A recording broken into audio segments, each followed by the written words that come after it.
আল্লাহ পাক যে আমাদেরকে সবচেয়ে বেশি মহব্বত করেন তার সবচেয়ে বড় নিদর্শন কি জানেন?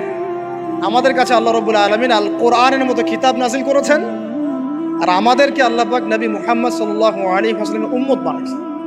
আল্লাহ পাক যে নবী মুহাম্মদ সাল্লাল্লাহু আলাইহি ওয়াসাল্লামকে এই দুনিয়াতে পাঠিয়েছেন না, এটাই সবচেয়ে বড় মহব্বত, সবচেয়ে বড় রহমত। কারণ তার সুন্নতে এমন কিছু নাই যেটা আপনি খুঁজে পাবেন না। আর তিনি আমাদেরকে যে মহব্বত করতেন, মুহাম্মদ সাল্লাল্লাহু আলাইহি ওয়াসাল্লাম আমাদেরকে যে মহব্বত করতেন, তিনি আমাদেরকে বলতেন যে আমরা তার ভাই। আমরা তার কি ভাই? মানে কি মায়ের পেটের ভাই? এটা বোঝানো হয় না। একটা হাদিসে তিনি বলেছেন আমি তো পিতৃতুল্য। তার মানে কি সত্যি সত্যি বাবা সন্তানের সম্পর্ক? রুহানি পিতা। তিনি কি ইমাম নন? তিনি ইমাম, তিনি নেতা, তিনি আমাদের শিক্ষক, তিনি নবী। তো তিনি আমাদেরকে যে মহব্বত করতেন, তিনি একদিন বলছিলেন নবী সাহাবীদের সামনে, কাশ আমি যদি আমার ভাইদেরকে দেখতে পেতাম। সাহাবীরা বলছেন, ইয়া রাসূলুল্লাহ, আমরা কি আপনার ভাই না? তখন নবীজি বলছেন, না, তোমরা আমার সাহাবী। আমার ভাই তারা যারা আমাকে না দেখেই আমার প্রতি ঈমান নিয়ে আসে।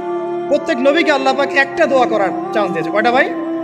এমন একটা দোয়া যেটা করলে আল্লাহ পাক কবুল করবেনই করবেন। করলে আল্লাহ পাক কি করবেন? অবশ্যই কবুল করবেন।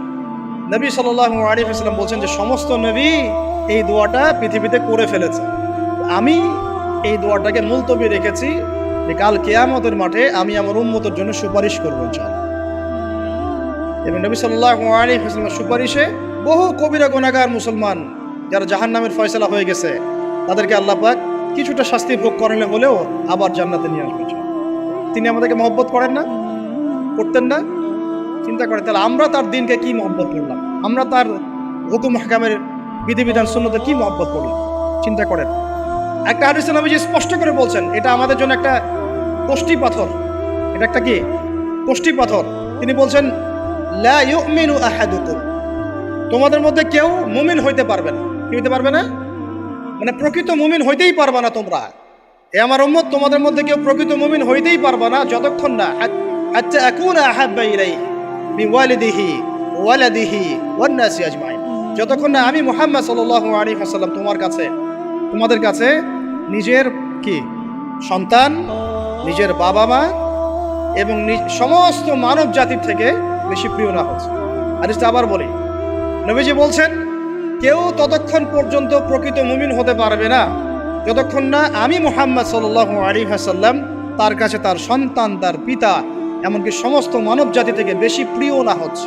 আল্লাহ পাক এটাই কোরআনে বলছেন, কুল, হে নবী আপনি বলে দিন, ইন কুনতুম তুহিব্বুন আল্লাহ, তোমরা যদি আল্লাহকে মহব্বত করেই থাকো, আল্লাহকে সত্যিকার অর্থে ভালোবেসেই থাকো, ভালোবাসার দাবি করেই থাকো, ফাত্তাবিউনি, তাহলে নবীর আনুগত্য করো, ইউহিব্বুকুমুল্লাহ, তখন আল্লাহ তোমাদেরকে ভালোবাসবে, ওয়া ইয়াগফির লাকুম যুনুবাকুম, তোমাদের সব গুনাহ আল্লাহ মাফ করে দিবেন, আল্লাহু গফুরুর রহিম। এই হলো ভালোবাসা। ভালোবাসা মানে কি? ভালোবাসা মানে হচ্ছে আস-সামউ ওয়াত তাআ, আমি নবী আল্লাহ এবং তার রাসূলের কথা শুনবো এবং আনুগত্য করব। শুনবো এবং এর নাম ভালোবাসা। শুনবো, আনুগত্য করবো। তাহলে আমরা কি শুনবো, কি আনুগত্য করবো?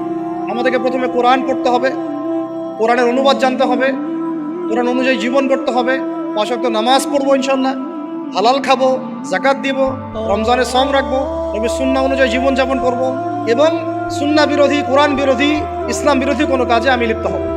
এই তো ভালোবাসা।